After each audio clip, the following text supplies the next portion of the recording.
Kaya nga kasamang Wilmer, ito yung pangarap kong syudad, yung corruption-free, di ba? Walang kahirapan, walang kagutuman, at merong kaayusan at katahimikan.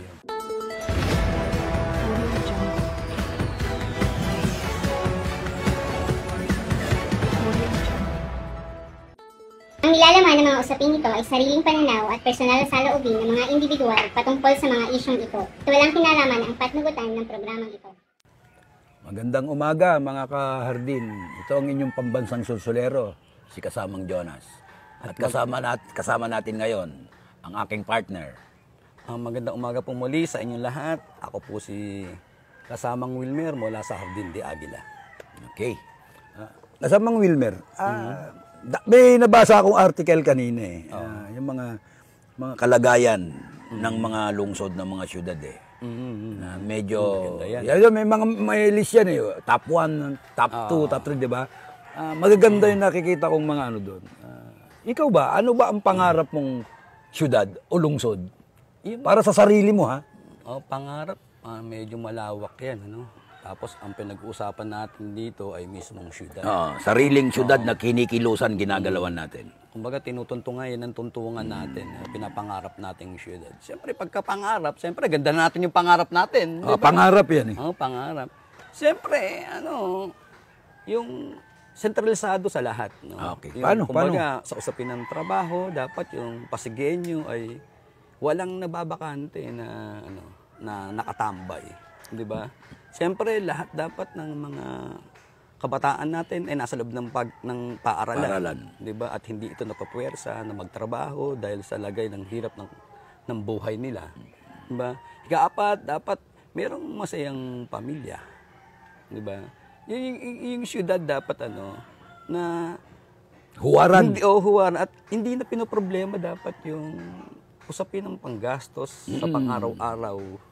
Usaping pang-ekonomiya. Ekonomiya, siyempre. Usapin ng pagpapagamot, pagpapa-hospital. Yan number one kasing mahirap sa ordinaryong tao. Sana naibibigay ito sa lahat at hindi lang sa iilan. Walang diskriminasyon. Sa usapin ng pagbibigay ng benepisyo sa lahat ng mamamayan. Sa akin kasi, tingin ko, ang pangarap ko talaga din yung maibigay yung mga basic necessities na pangangailangan. Pabahay. Yes. Kalusugan. Edukasyon. Diba? Ano pa ba? Katahimikan at kaayusan. Pagkain. Sa diba? hapag. Sa hapag ng bawat tahanan. Diba? Ito ba nanatiling pangarap to kung hindi magiging maganda yung resulta o pamamalakad ng pamunuan ng ating lungsod kung sakasakali, di ba? Pangarap pa rin siya. Pero tinutulak, di ba? Kasi nga kung ito ay isang programa ng bawat kandidato sa isang positibo. Plataforma. Yung platform na kailangan tuparin natin to mga ganitong bagay. Nangako ka nangako ka, di ba? Dapat may covenant nga yung taong bayan, di ba? Na kailangang sundin mo yan. Pirmahan tayo rito. Pirmahan tayo, sa usapin. Pero yung participation din naman kasi dapat ng mamamayan, nandoon din dapat Kung ako ay nagsusulong ng isang pagbabago sa ating lungsod, di ba? Sana lahat pumaloob, kung ano man yung mga proyekto, di ba? Dapat alamin din nila kung ano yung importansya, kabutihan, makilahok, makialam at makilahok sila sa bagay na to. Kasi kung ang taong bayan ay manatiling tahimik, nanonood lang, nasa sideline, kahit na tingin nila ng mga nakaposisyon ng ating pamunuan ay mabuti na yung kalagayan ng ating mamamayan. Kung hindi sila magsasalita para sa hanay nila, tingin ko, di ba, hindi rin masusolusyonan. Yung estilo bang, paano ko malalaman ang problema ng isang komunidad kung walang magpaparating sa akin, di ba? Yun yung magaling man ang nakaupo, kung hindi naman lumalahok ang tao, wala rin, tenga rin. Mananatili pa rin yung pangarap natin na mabigyan ng magandang serbisyo ang ating syudad o lungsod kung ang tao ay naghihintay na lang din naman ng biyaya. Mangyayari kaya yun?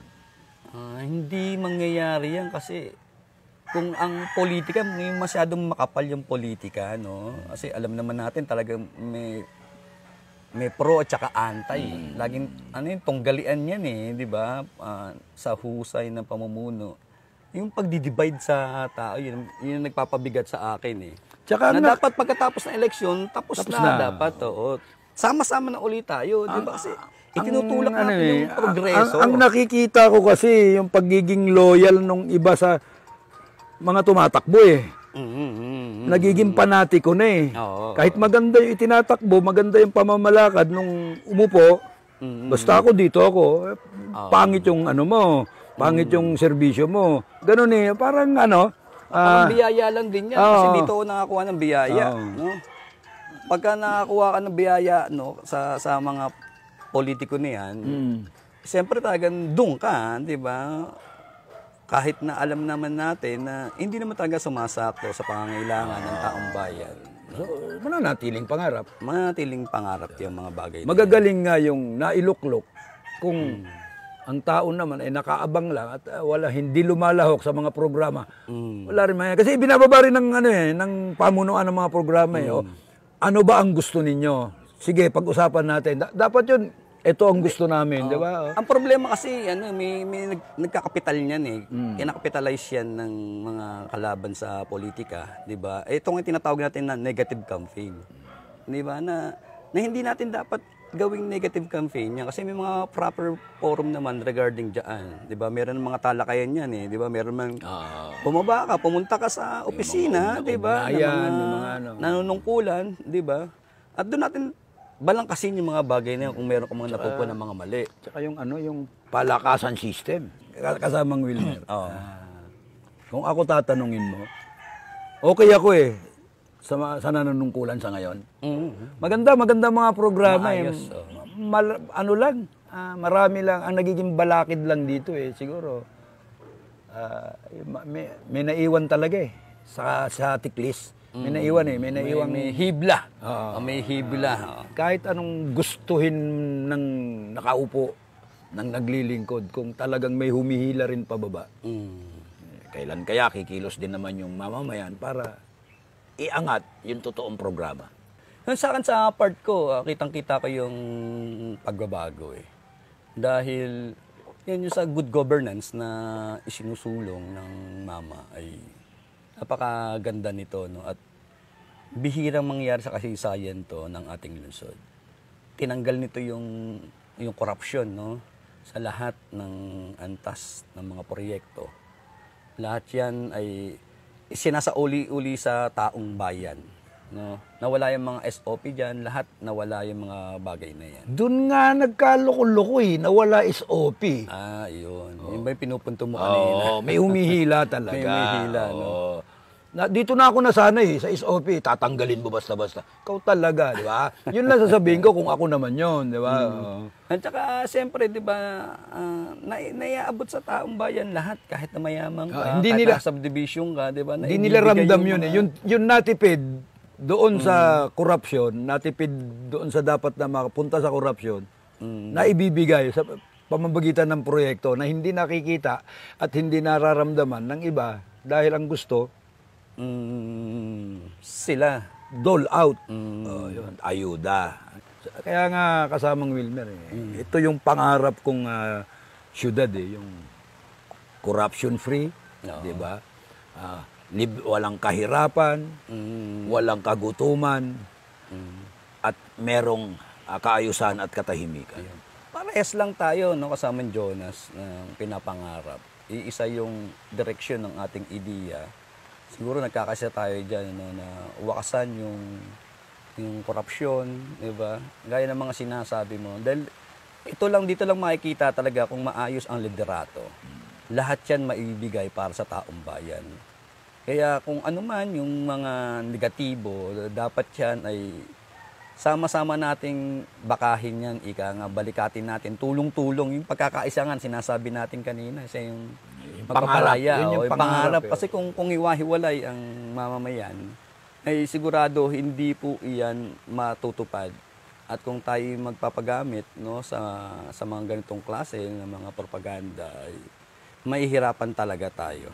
Kaya nga, bago siguro tayo magtapos kasamang Wilmer, ano na lang natin to na ipanalangin natin. Tama, Yung pangarap natin ito, maging pangarap din to ng bawat Pasigenyo para maging libre na tayo sa sa kahirapan.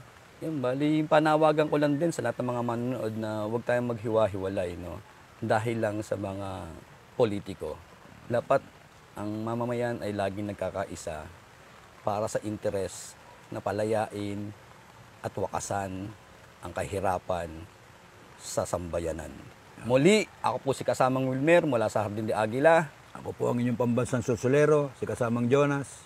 Dito lang yan sa Kapihan sa Hardin.